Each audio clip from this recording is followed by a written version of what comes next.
Welcome to जोरिया academy. मैं हूं अमरिंदर। तो दोस्तों, आज हम कोशिका विज्ञान से संबंधित कुछ क्वेश्चंस को करेंगे। तो दोस्तों, सबसे पहले मैं आपको बताना चाहूँगा कि जो कोशिका है इसको इंग्लिश में सेल कहा जाता है, लेकिन इसका जो बायोलॉजिकल नेम है वो साइटो है। और साइटोलॉजी में हम कोशिका के बारे में अध्ययन करते हैं। तो दोस्तों, अब वीडियो को स्टार्ट करते हैं और हर एक क्वेश्चन को 360 डिग्री अच्छे से समझते हुए आगे चलते हैं। क्वेश्चन नंबर 1 में दिया गया है, कोशिका शब्द का प्रयोग सर्वप्रथम किसने किया था? तो इसका जो राइट आंसर होगा वो होगा ऑप्शन नंबर ए, रॉबर्ट हुक। रॉबर्ट हुक ने सर्वप्रथम कोशिका शब्द का प्रयोग किया था। ये बात है लगभग 1665 ईस्वी की। 1665 ईस्वी में जो रॉबर्ट हुक सर थे, ये जो है एक मरी हुई कोशिका को लेकर आए और इन्होंने माइक्रोस्कोप की सहायता से उस मरी हुई कोशिका को देखा। और केवल इन्होंने देखा और ज़्यादा कुछ उसके बारे में नहीं बता पाए, तो केवल इन्होंने उसकी खोज करी। इस कारण से इन्हें कोशिका विज्ञान का जनक कहा जाता है। अब क्वेश्चन यहाँ से पूछा जाता है कि कोशिका विज्ञान का जनक किसे कहा जाता है, तो आपका आंसर होगा रॉबर्ट हुक। और कोशिका शब्द का भी प्रयोग इन्होंने सबसे पहले किया था। अब यहाँ पे ऑप्शन नंबर बी में एक नाम दिया गया है, लीवनहॉक। ये कौन थे? ये भी कोशिका विज्ञान से ही संबंधित हैं। इन्होंने सबसे पहले जीवित कोशिका, ये तो मरी हुई कोशिका थी जो रॉबर्ट हुक ने खोजा था, इन्होंने एक जीवित कोशिका लेकर आए और उस जीवित कोशिका को माइक्रोस्कोप से देखा। माइक्रोस्कोप की मदद से देखने के बाद इन्होंने अच्छे से उसका गहन अध्ययन किया और फिर उसके बाद इन्होंने बताया कि शरीर की सबसे छोटी इकाई जो होती है वो कोशिका होती है। कोशिका जो होती है वो सबसे छोटी इकाई होती है, ये लीवनहॉक ने बताया था। ऑप्शन नंबर सी में जो यहाँ पे दिया गया है, बोबेरी। बोबेरी जो थे ये भी एक वैज्ञानिक थे। इन्होंने कोशिका के अंदर जो सेंट्रोसोम होते हैं, सेंट्रोसोम जिन्हें हिंदी में तारक काय कहा जाता है, और इन्होंने सबसे पहले तारक काय की खोज करी थी। सेंट्रोसोम्स का काम क्या होता है? तो ये कोशिका के अंदर उपस्थित होते हैं और अपने जैसी ही एक और कोशिका का ये निर्माण कर सकते हैं। तो बात करें कि ये जो कोशिका का विभाजन जो है वो सेंट्रोसोम के द्वारा होता है। आगे बढ़ते हैं अपने नेक्स्ट क्वेश्चन की ओर। क्वेश्चन नंबर 2 में दिया गया है, निम्नलिखित में से सबसे बड़ी कोशिका कौन सी है? आपको बताना है कि जो सबसे बड़ी कोशिका होती है वो कौन सी है। तो इसका जो राइट आंसर होगा वो होगा ऑप्शन नंबर बी, शुतुरमुर्ग के अंडे की जो कोशिका होती है वो सबसे बड़ी कोशिका होती है। अब बात करते हैं कि सबसे छोटी कोशिका कौन सी होती है। तो ये है माइक्रोप्लाज्मा, जो कि सबसे छोटी कोशिका होती है।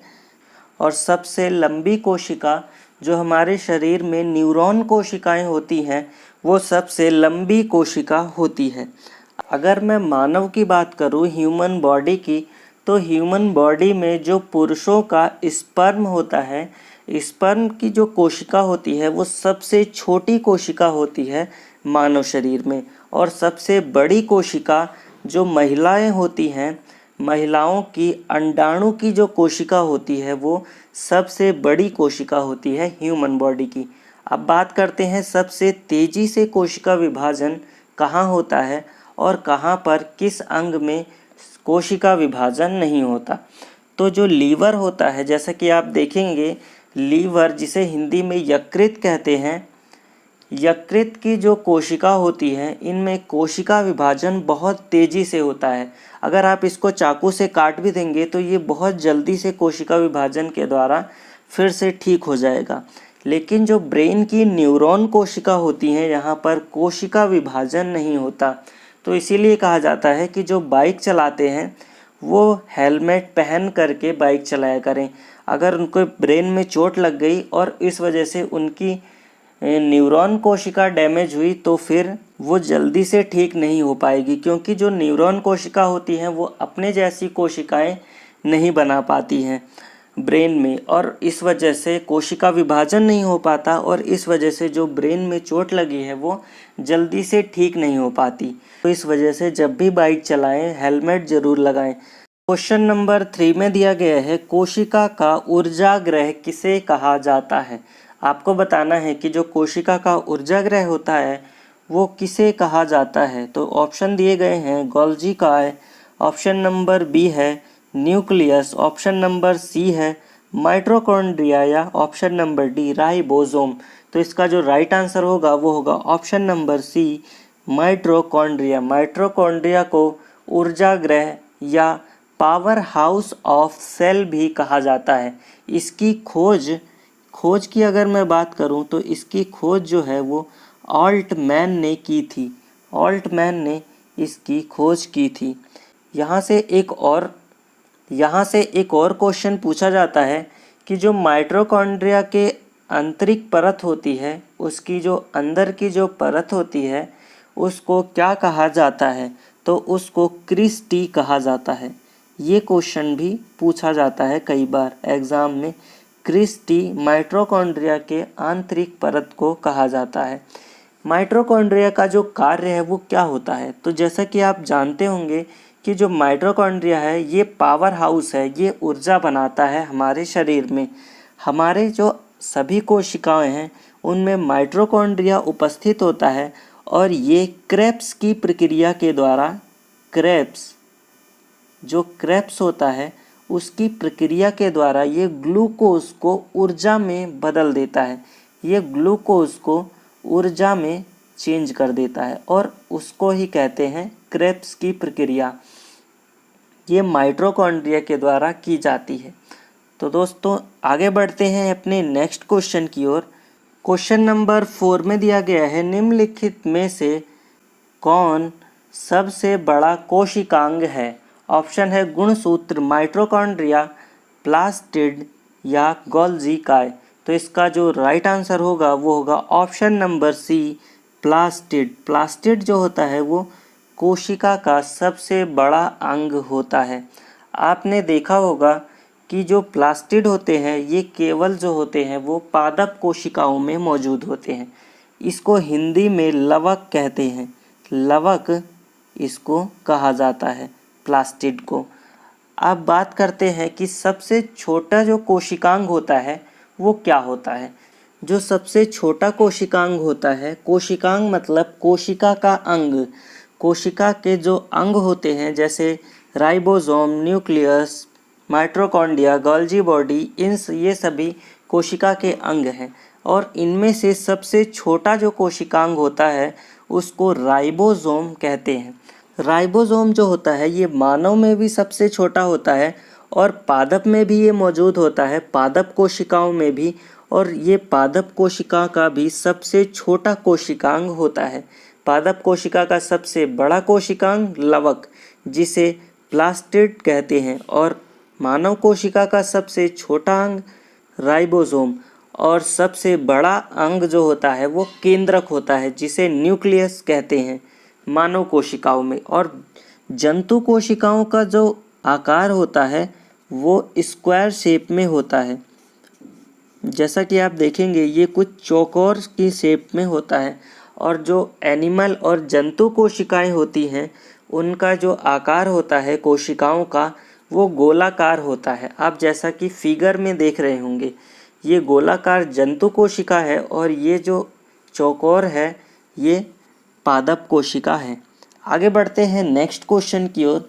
क्वेश्चन नंबर 5 में दिया गया है, कोशिका में प्रोटीन संश्लेषण कहाँ होता है। आपको बताना है कि जो प्रोटीन का जो संश्लेषण होता है वो कहाँ पर होता है। तो इसका जो राइट आंसर होगा वो होगा option number B ribosome. Ribosome जो होते हैं ये प्रोटीन का संश्लेषण करते हैं। आगे बढ़ते हैं नेक्स्ट क्वेश्चन की ओर। क्वेश्चन नंबर 6 में दिया गया है, पादप कोशिकाओं का सबसे बाहरी आवरण कहलाता है। आपको बताना है कि जो पादप कोशिकाएं होती हैं प्लांट सेल्स का बाहरी आवरण क्या कहलाता है? तो इसका जो राइट आंसर होगा वो होगा ऑप्शन नंबर बी, कोशिका भित्ति, जिसे इंग्लिश में सेल वॉल भी कहा जाता है। ये बाहरी आवरण होता है प्लांट सेल का। और जो एनिमल सेल होते हैं, जंतु कोशिकाओं का बाहरी जो आवरण होता है वो सेल मेम्ब्रेन या कोशिका झिल्ली का बना हुआ होता है। आगे बढ़ते हैं अपने नेक्स्ट क्वेश्चन की ओर। क्वेश्चन नंबर 7 में दिया गया है, प्रोटीन निर्माण का सक्रिय स्थल है। आपको बताना है कि प्रोटीन निर्माण कहाँ पर होता है। तो इसका जो राइट आंसर होगा वो होगा option number B, ribosome. Ribosome में प्रोटीन का निर्माण होता है। अभी हमने पीछे क्वेश्चन में पढ़ा था कि प्रोटीन का संश्लेषण राइबोसोम में होता है। आगे बढ़ते हैं नेक्स्ट क्वेश्चन की ओर। क्वेश्चन नंबर 8 में दिया गया है, कौन सा कोशिकांग केवल पादप कोशिका में पाया जाता है? आपको बताना है इनमें से कौन सा एक कोशिकांग है जो केवल पादप कोशिकाओं में ही पाया जाता है। ऑप्शन है कोशिका भित्ति, ऑप्शन नंबर बी है लवक, ऑप्शन नंबर सी है रिक्तिकाएं या उपरोक्त सभी। तो इसका जो राइट आंसर होगा वो होगा ऑप्शन नंबर डी, उपरोक्त सभी। कोशिका भित्ति, लवक और रिक्तिकाएं, ये सभी जो पदार्थ हैं ये पादप कोशिकाओं के अंग हैं। आगे बढ़ते हैं नेक्स्ट क्वेश्चन की ओर। क्वेश्चन नंबर 9 में दिया गया है, कोशिका की आत्महत्या की थैली किसे कहा जाता है? तो इसका आंसर सभी को पता होगा। ऑप्शन नंबर ए, लाइसोसोम। लाइसोसोम को कोशिका की आत्महत्या की थैली कहा जाता है। अब ये आत्महत्या की थैली इसे क्यों कहा जाता है? आप समझते हैं कि सबसे पहले कि जो कोशिका होती है उसका स्ट्रक्चर किस तरह से होता है। मान लेते हैं कि ये जो है ये एक कोशिका है, जबकि जो जंतु कोशिका होती है वो गोल होती है, इसलिए मैंने गोल आकार की बना दी। ये है कोशिका। अब इसके अंदर होता है माइटोकॉन्ड्रिया और उसी के अंदर होता है गोल्जी बॉडी, उसी के अंदर होता है आपका जो वैक्यूलस और उसी में होता है सेंट्रोसोम, उसी के अंदर होता है इंडोप्लाज्मिक रेटिकुलम। इंडोप्लाज्मिक रेटिकुलम भी इसी के अंदर होता है और इसी के अंदर होता है राइबोसोम और इसी के अंदर होता है लाइसोसोम और बीच में होता है न्यूक्लियस। अब देखते हैं कि इनका अलग अलग कार्य क्या क्या होता है।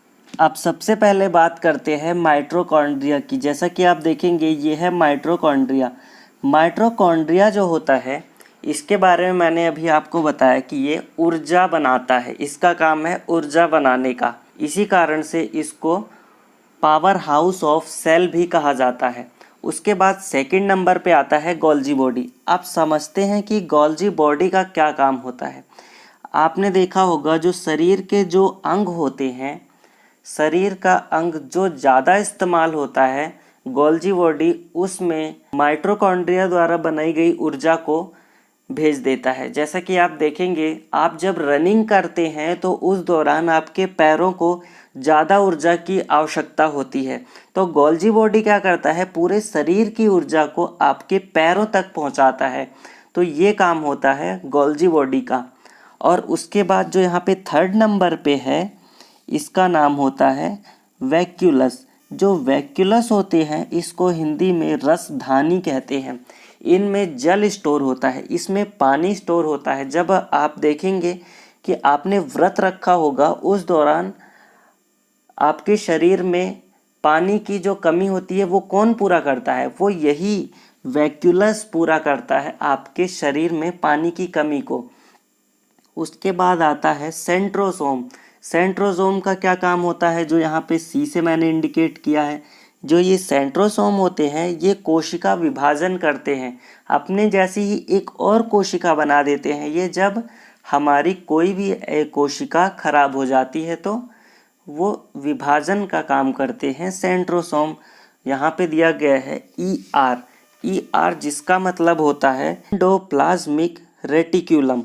इंडोप्लाज्मिक रेटिकुलम जो होता है वो कुछ इस प्रकार से बना हुआ होता है और इसकी दो साइड होती हैं। एक साइड जो थोड़ी सॉफ्ट होती है उधर वसा निर्माण होता है, वसा का निर्माण होता है, यानी मैं बात करूं उधर फैट का निर्माण होता है। और दूसरी साइड जो होती है वो कुछ बिंदी वाली होती है, खुरदरी साइड, उस साइड राइसोसोम पाए जाते हैं। और राइसोसोम के बारे में हमने पढ़ा ही था कि ये प्रोटीन का निर्माण करते हैं या प्रोटीन संश्लेषण ये करते हैं, अभी हमने क्वेश्चन में पढ़ा था। तो ये राइसोसोम काम करता है। अब जो ये न्यूक्लियस है आपने देखा होगा, ये जो न्यूक्लियस केंद्रक है, केंद्रक का जो काम होता है ये सभी को मेंटेन करके रखता है। यहाँ पे जितने भी है माइटोकॉन्ड्रिया, गोल्जी बॉडी, वैक्यूलस, सेंट्रोसोम, राइसोसोम, इन पे नियंत्रण रखता है, हर एक कोशिकांग ठीक से काम करे, इसलिए इसे सेल ऑफ ब्रेन कहते हैं। न्यूक्लियस को सेल ऑफ ब्रेन भी कहा जाता है। अब लाइसोसोम क्या करता है, जो यहाँ पे एल से मैंने इंडिकेट किया है, ये लाइसोसोम जो भी कोशिकांग जैसे माइटोकॉन्ड्रिया का ऊर्जा बनाने का काम है तो ये अपना काम ठीक से करे। गोल्जी बॉडी का ऊर्जा एक दूसरे से दूसरी जगह पहुंचाने का काम है तो ये भी ठीक से अपना काम करे। वैक्यूलस जो यहाँ पर है ये पानी को स्टोर करने का काम है। हर एक पर नज़र रखना ये लाइसोसोम का काम होता है। अगर इसमें से कोई भी कोशिकांग खराब हो जाता है और वो काम नहीं करता, जैसे ये माइटोकॉन्ड्रिया अगर खराब हो गया और ये काम नहीं कर रहा तो लाइसोसोम इसका पाचन कर लेता है, इसको खा जाता है। इसी प्रकार से अगर गोल्जी बॉडी ठीक से काम नहीं करता तो इसको भी खा जाता है, उसका पाचन कर देता है। और ऐसे ही अगर सी जो यहाँ पे सेंट्रोसोम है ये भी अगर ठीक से काम नहीं करता तो लाइसोसोम जो है वो इसको एक प्रकार से हटा देता है। अब मैं बात करूं कि जो लाइसोसोम होता है इसको आत्महत्या की थैली क्यों कहा जाता है। अगर ये माइटोकॉन्ड्रिया, गोल्जी बॉडी ये सभी एक साथ मिल जाते हैं और ये बोले कि हम सभी काम नहीं करेंगे तो लाइसोसोम क्या करता है, ये यहीं पर ही खुद ब खुद फट जाता है। फटने के कारण ही इसे एटम बॉम्ब भी कहा जाता है। अब क्वेश्चन यहाँ से पूछा जाता है कि कोशिका का एटम बॉम्ब किसे कहा जाता है, तो आपका आंसर होगा लाइसोसोम। और आत्महत्या की थैली तो आपने पढ़ा ही, लाइसोसोम को ही कहा जाता है। ये जब फटता है तो लाइसोसोम जो होता है ये जल अपघटक एंजाइम जो है वो छोड़ता है और उसके कारण ये पूरी कोशिका जो होती है वो समाप्त हो जाती है। पूरी कोशिका समाप्त होने के कारण आसपास की फिर जो कोशिकाएं होती हैं वो सेंट्रोसोम के द्वारा दूसरी कोशिका का विभाजन करके उसी जगह पर दूसरी कोशिका आ जाती हैं। तो आपने देखा होगा कि कभी कभी क्या होता है कि चोट लग जाने की वजह से या गुम चोट लगती है तो ऐसे कुछ नीला पड़ जाता है। नीला किस लिए पड़ता है, वो नीला इसीलिए पड़ जाता है कि उस जगह की जो कोशिकाएं हैं वो नष्ट हो गई हैं, काला पड़ जाता है इस वजह से, क्योंकि जो कोशिकाएं हैं वो नष्ट हो गई हैं। और कुछ दिनों के बाद लेकिन आसपास की जो दूसरी कोशिकाएं होती हैं वो उसकी जगह ले लेती हैं और वहाँ पर फिर से ठीक हो जाती है। तो आशा करता हूँ आप ये अच्छे से समझ गए होंगे। आगे बढ़ते हैं नेक्स्ट क्वेश्चन की ओर। क्वेश्चन नंबर 10 में दिया गया है 80% से अधिक सेल, जिसे कोशिका कहते हैं, कोशिका में पाए जाने वाला पदार्थ है। आपको बताना है कि 80% से अधिक कौन सा पदार्थ हमारी कोशिका में पाया जाता है। प्रोटीन, चर्बी, खनिज या जल। तो इसका जो राइट आंसर होगा वो होगा ऑप्शन नंबर डी, जल। वाटर जो होता है वो हमारी कोशिकाओं में 80% से अधिक पाया जाता है। इसी कारण से जो हमारा शरीर है, हमारे शरीर में 67% वाटर मौजूद होता है। हमारा शरीर लगभग 67% पानी से बना हुआ है। और ये पानी कहाँ पर स्टोर है, तो हमारे जो कोशिका होती हैं, कोशिकाओं के जीव द्रव्य में उपस्थित है। जीव द्रव्य में उपस्थित है और कुछ वाटर जो है वो न्यूक्लियस में भी उपस्थित है। और वैक्यूलस में भी मैंने बताया कि अभी जो कोशिका का एक अंग है उसमें भी कुछ पानी उपस्थित होता है। आगे बढ़ते हैं नेक्स्ट क्वेश्चन की ओर। क्वेश्चन नंबर 11 में दिया गया है, किसकी उपस्थिति के कारण किसी पादप कोशिका और पशु कोशिका में अंतर पाया जाता है। तो इसका जो राइट आंसर होगा वो होगा ऑप्शन नंबर बी, कोशिका भित्ति। कोशिका भित्ति जो होती है वो पादप कोशिकाओं में उपस्थित होती है, जबकि जंतु कोशिकाओं में कोशिका भित्ति नहीं होती, कोशिका झिल्ली होती है। आगे बढ़ते हैं नेक्स्ट क्वेश्चन की ओर। गोल्जिकाय का प्रमुख अंग है। ये क्वेश्चन रेलवे का है। रेलवे में ये पूछा गया था कि गोल्जिकाय का क्या कार्य होता है। तो इसका जो राइट आंसर होगा वो होगा ऑप्शन नंबर डी, स्त्रावी। वैसे तो गोल्जिकाय जो होता है वो ऊर्जा को एक जगह से दूसरी जगह पहुंचाने का कार्य करता है, और यहीं पे ही ऑप्शन में दिया गया है स्त्रावी, इसका अर्थ भी वही होता है। अब यहाँ पर बात आती है कि जो गोल्जिकाय होता है इसको और किस नाम से भी जाना जाता है। इसे कोशिका के अणु का यातायात प्रबंधक भी कहा जाता है। ये भी पूछा जा सकता है कि कोशिका के अणुओं का यातायात प्रबंधक किसे कहा जाता है, तो आपका आंसर होगा गोल्जिकाय को। तो आगे बढ़ते हैं नेक्स्ट क्वेश्चन की ओर। क्वेश्चन नंबर 13 में दिया गया है, लाइसोसोम कार्य करते हैं। आपको बताना है कि जो कोशिका का एक अंग है लाइसोसोम, ये क्या कार्य करता है। तो मैंने अभी ये बताया आपको, कोशिका के अंदर स्थित जो कोशिकांग होते हैं वो अगर ठीक से काम नहीं करते तो लाइसोसोम क्या करता है, उनको खा जाता है, उनको पाचन कर लेता है। तो इसका जो राइट आंसर होगा वो होगा अंतः कोशिकीय पाचन। लाइसोसोम जो होता है वो उनका कोशिका के अंदर अर्थात अंतः कोशिकीय पाचन कर लेता है, उनको खा के पचा लेता है। आगे बढ़ते हैं नेक्स्ट क्वेश्चन की ओर। क्वेश्चन नंबर 14 में दिया गया है, माइटोकॉन्ड्रिया की भीतरी वलन कहलाती है। तो ये जो क्वेश्चन है इसकी लैंग्वेज थोड़ी सी चेंज कर दी। पूछता है भीतरी वलन कहलाती है, अर्थात भीतरी परत की बात कर रहा है कि माइटोकॉन्ड्रिया के आंतरिक परत जो होती है वो क्या कहलाती है। तो इसका जो आंसर होगा वो होगा option number A, cristae. First question में मैंने बताया था कि जो माइटोकॉन्ड्रिया की आंतरिक परत है उसे क्रिस्टी कहा जाता है। आगे है क्वेश्चन नंबर 15 है, जीव द्रव्य जिसे इंग्लिश में प्रोटोप्लाज्म भी कहते हैं, इस शब्द का प्रयोग सर्वप्रथम किसने किया था। तो इसका जो राइट आंसर होगा वो होगा पुरकिंजे। पुरकिंजे जो यहाँ पे ऑप्शन नंबर बी में है, ये इसका सही आंसर होगा। अब बात करते हैं कि जीव द्रव्य जो होता है ये कहाँ पर स्थित होता है। तो जो यहाँ पे आप देखेंगे जैसे कि ये होती है कोशिका, हमारी कोशिका है, और इसमें जो है कोशिका के कई सारे अंग होते हैं जैसे कि गोल्जिकाय, माइटोकॉन्ड्रिया, राइबोसोम, न्यूक्लियस, राइजोसोम, लाइसोसोम, इस प्रकार के कई सारे अंग हैं। अब इसके अंदर जो होता है वो जीव द्रव्य भरा हुआ होता है। जीव द्रव्य इसमें 80% जल होता है जीव द्रव्य में। अब बात करते हैं कि इसकी ज़रूरत क्या थी जीव द्रव्य की हमारे कोशिका में भरे होने की। तो जैसा कि आप देखेंगे कि आपने सामान मंगाया होगा कभी फ्लिपकार्ट या अमेज़ोन से, तो वो पैकिंग कुछ इस प्रकार से करते हैं कि आपका सामान कभी टूटे नहीं। अगर बॉक्स होगा तो बॉक्स के साइड में फोम लगा हुआ होता है जिससे कि वो सामान इधर से उधर भी हो तो वो टूटे ना, एक तरह से उसको सेफ्टी दी जाती है फोम लगाकर। इसी प्रकार से अगर मानव की कोशिकाएं हैं और कोशिकाओं के अंदर जीव द्रव्य नहीं भरा हुआ होगा तो लाइसोसोम, राइसोसोम, न्यूक्लियस ये सभी आपस में एक दूसरे से टकराएंगे।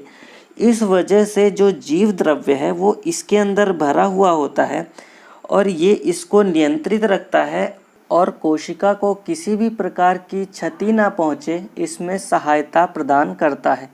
तो दोस्तों ये थे आज के टॉप 15 क्वेश्चंस। आप कमेंट बॉक्स में बताइएगा कि आपको ये वीडियो कैसी लगी, और अभी तक आपने हमारे चैनल को सब्सक्राइब नहीं किया है तो प्लीज़ चैनल को सब्सक्राइब कीजिए और बेल आइकन को भी प्रेस कीजिएगा, जिससे कि आने वाली सभी वीडियोस की नोटिफिकेशंस आप तक पहुँचे।